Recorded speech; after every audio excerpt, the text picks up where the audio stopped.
नोङो बिदि बानायनायनि फैसा लायोना? आच्छा मोजां खामानिया। मोजां खामानियालाय दसे जिरायबाबो गिदिर गिदिर साफोरनिफ्राय। आच्छा आरो मासाव 14-20 फैगोन नामाथाय बे मासाव। अटि बिराद मावदों होनबा ना? ओरैनोथ' दरमाया 14,000 आच्छा सियाराव हले VIP जिरायनाय बायदि मोनदों आरो ना? बरिया बरिया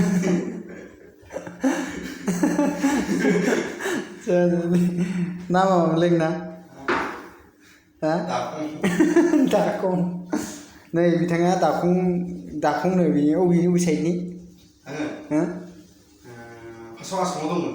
ओमफ्राय आसामाव थानानै नै दा गुजरातआव हिनजाव लाबाय।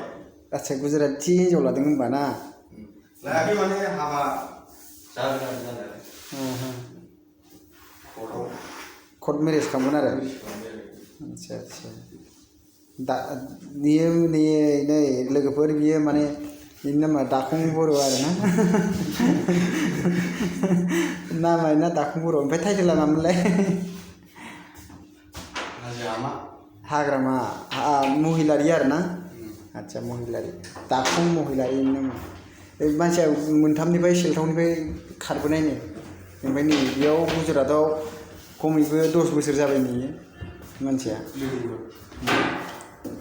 बिराद मानसियाबो एसे माबा आरो ना खुगायावबो माबा इदि मानजिनायनि फैसा लायो आरो ना बियो। नायदै लोगोफोर ओइनै टाइटेलाबो ओंखारलायलाङो बेना हनै। दे होमबा ना।